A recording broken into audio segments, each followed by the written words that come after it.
Assalamualaikum and welcome to NAMS Virtual Academy. This is Mohammad Ali Kolachi, your new computer teacher. So बाबा आज पाण computer जो course है उनकी शुरुआत का शुरू कयूं था पिया, यानी एक नई शुरुआत मुंड का वठी करे आख़िर ताईं पाण कंप्यूटर जो कोर्स के कंप्लीट कंदा पिया हूंदासीं ऐं पाण तव्हां सां जेको आहे आउटलाइन भी शेयर करे छॾींदासीं। उन आउटलाइन मुताबिक़ पाण हिकु हिकु टॉपिक उन आउटलाइन में पाण जेके भी कॉम्पिटेटिव एग्ज़ाम्स में अॼु ताईं सवालात आया आहिनि उन सभिनी टॉपिक्स के कवर कंदासीं इंशाअल्लाह। इन कोर्स जे एंड करण खां बाद तव्हांखे जेको आहे कंप्यूटर जे पोर्शन जा 10-12 जेके भी सवाल ईंदा आहिनि उन्हनि मां तव्हां सभई सवाल बिना कंहिं ग़लती जे कंप्लीट करण जी सघ रखंदा हूंदा इंशाअल्लाह।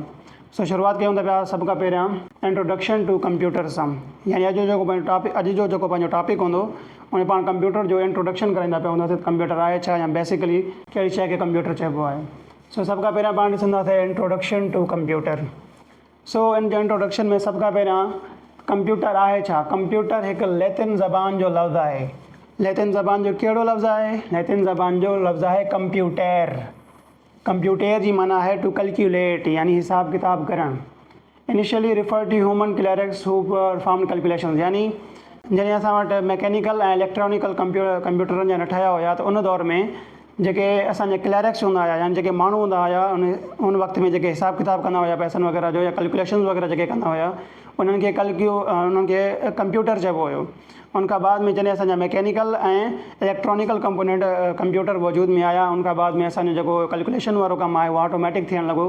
पोइ उहे डिवाइसिस जेके असांजे लाइ कैलकुलेशन कनि पियूं उन्हनि खे कंप्यूटर जो नालो ॾिनो वियो, यानी ऑफिशियल जेको वर्ड आहे उहो कंप्यूटर आहे। अॻिते हली करे उहो कंप्यूटर जेको आहे उहो कंप्यूटर में कन्वर्ट थी वियो। Later apply to machines that do calculation automatically, जेका हाणे मां तव्हांखे ॻाल्हि कई। उनखां बाद में पाण चऊं था पिया कंप्यूटर जी डेफिनेशन ते, त कंप्यूटर खे असां बयानु कीअं करे सघूं था, कंप्यूटर जी वज़ाहत कीअं करे सघूं था पिया।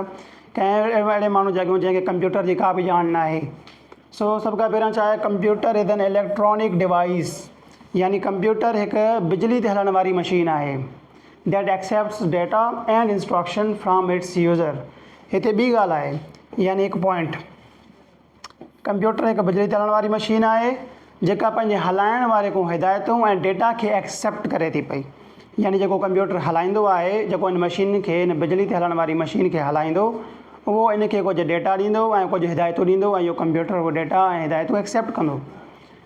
Processes given data according to the instructions, यानी जॾहिं उनखे डेटा मिली वियो ऐं उन डेटा सां कमु करण जे लाइ हिदायतूं मिली वियूं त पोइ ॿिए स्टेप जे तौर ते उहो कंप्यूटर छा कंदो आहे, उहा इलेक्ट्रॉनिक मशीन छा कंदी, उन डेटा खे उन ॾिनल हिदायतुनि मुताबिक़ प्रोसेस कंदी। यानी उनमें जेके बि हिदायतूं ॿुधायल हूंदियूं, जेका बि कैलकुलेशन जीअं टाइप जी ॿुधायल हूंदी उन टाइप जी उहा कैलकुलेशंस वग़ैरह परफॉर्म करणु कंप्यूटर शुरू करे ॾींदो।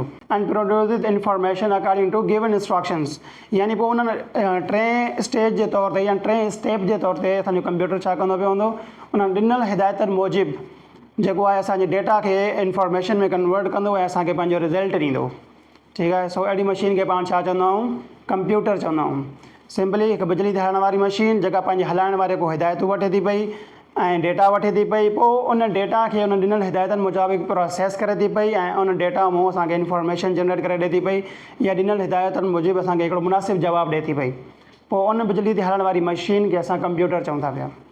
नेक्स्ट, कंप्यूटर जो वर्किंग साइकिल ऑफ कंप्यूटर, यानी कंप्यूटर कहिड़े साइकिल में कमु करे थो पियो। जीअं हाणे मां तव्हांखे ॿुधायो त कंप्यूटर पंहिंजे हलाइण वारे खां डेटा ऐं इंस्ट्रक्शंस वठे थो, उनखे प्रोसेस करे थो पियो ऐं उन ॾिनल डेटा ऐं इंस्ट्रक्शंस मुताबिक़ असांखे हिकिड़ो मुनासिबु जवाबु ॾिए थो पियो। सो असां इनखे टे हिसनि में टोड़ियूं था पिया। सभ खां पहिरियों छा आहे असांजो input, data entered via devices, keyboard, mouse, scanner etcetera, यानी उहे डिवाइसिस जंहिंजी मदद सां पाण कंप्यूटर खे को डेटा इंस्ट्रक्शंस ॾींदा आहियूं उनखे इनपुट डिवाइसिस चइबो आहे। छाकाणि त पाण कंप्यूटर खे जेको डेटा ॾियूं था पिया, जेको इंस्ट्रक्शंस ॾियूं था पिया, इन अमल खे चइबो आहे इनपुट।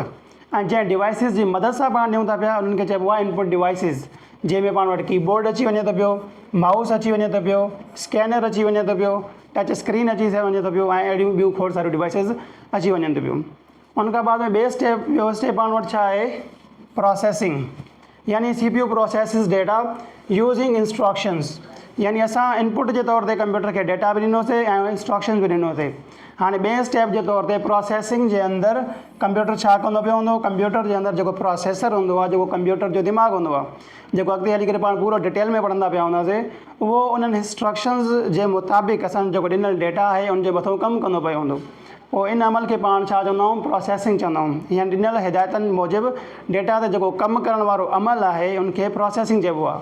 ऐं इहो असांजे साइकिल जे अंदरि वर्किंग साइकिल ऑफ कंप्यूटर जे अंदरि ॿियो स्टेप आहे। टियों स्टेप छा आहे? टियों स्टेप आहे असां वटि आउटपुट।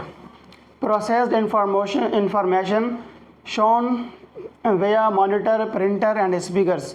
यानी असां कंप्यूटर खे जेके हिदायतूं ऐं डेटा ॾिनोसीं, कंप्यूटर उन डेटा खे ॾिनल इंस्ट्रक्शन्स जे मुताबिक़ प्रोसेस कयो। हाणे प्रोसेस थी वियो आहे, डेटा असांजो इंफॉर्मेशन में कन्वर्ट थी वियो आहे।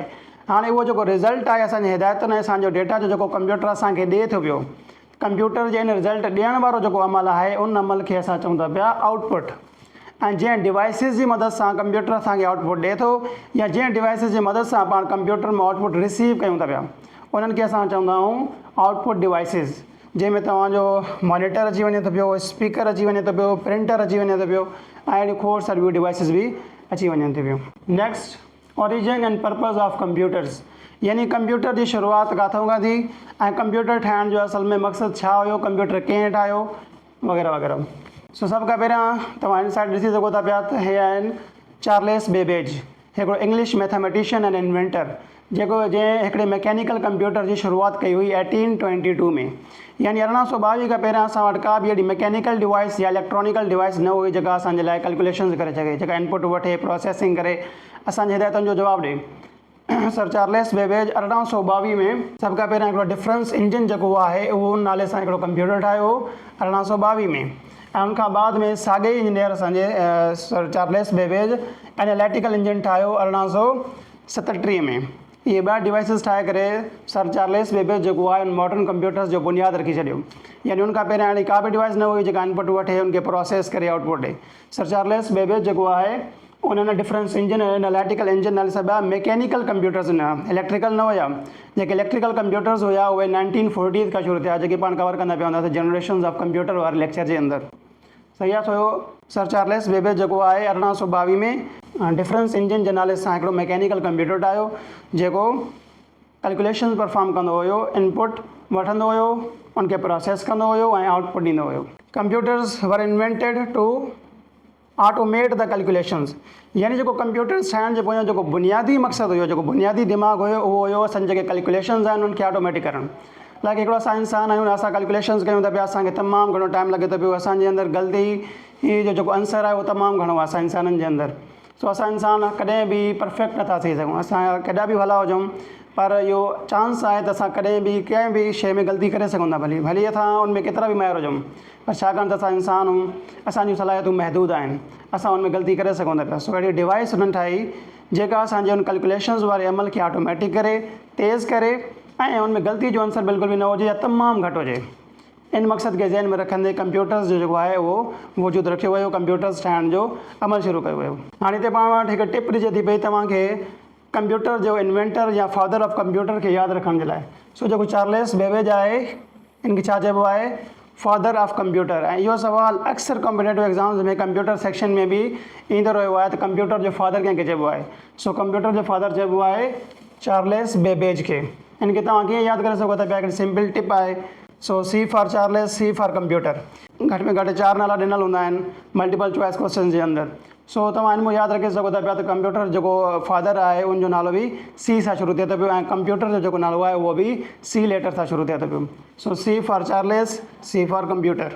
उनखां बाद में की फैक्ट्स फॉर एग्ज़ाम्स, यानी एतिरे ताईं जेका पाण डिस्कशन्स कई आहे उनमें पाण कहिड़ा की इनपुट्स वठी सघूं था पिया, कुझु की ॻाल्हियूं जेके बुनियादी ॻाल्हियूं आहिनि जेके पाण नट शेल में पंहिंजे ज़हन में रखी सघूं था पिया ताकी असां सुभाणे कॉम्पिटेटिव एग्ज़ाम्स में उन्हनि खे जल्दी सां रिविजन करे वठूं, यानी सिंपल नोट्स ई पाण उनखे चई सघूं था पिया।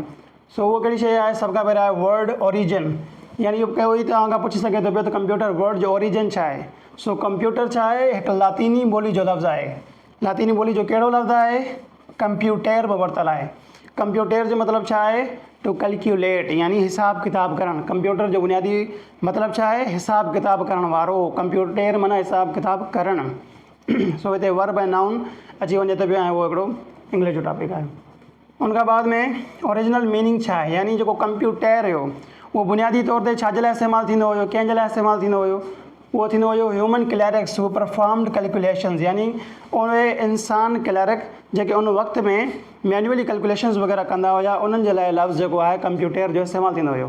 ॿियो की टेक अवे छा थी सघे त पियो, उहो आहे फादर ऑफ कंप्यूटर, यानी एग्ज़ाम्स में तव्हां खां इहो पुछी सघिजे थो पियो त who is the father of computer.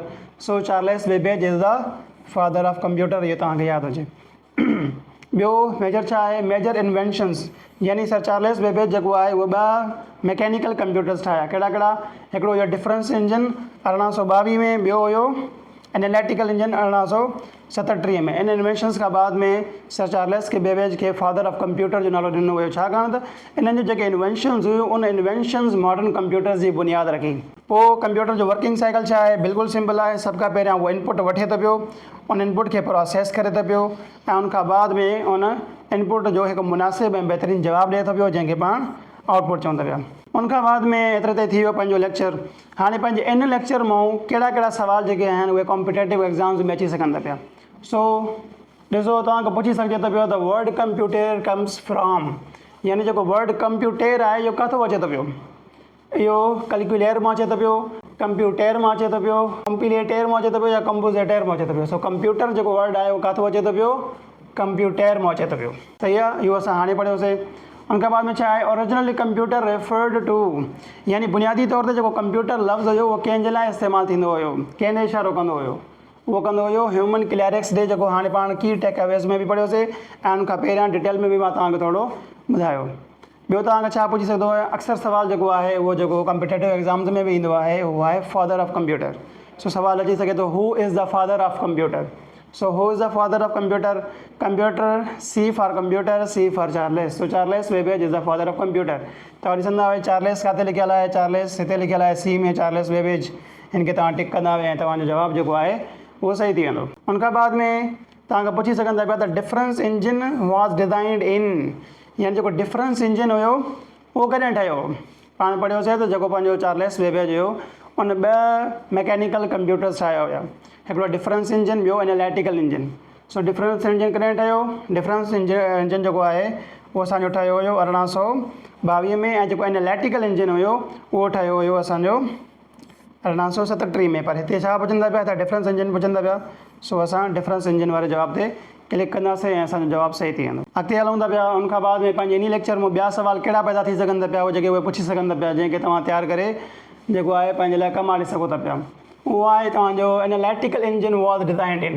जी पहिरियां पुछियल हुयो त डिफरेंस इंजन कॾहिं ठहियो, हाणे पुछंदा पिया त एनालिटिकल इंजन कॾहिं ठहियो।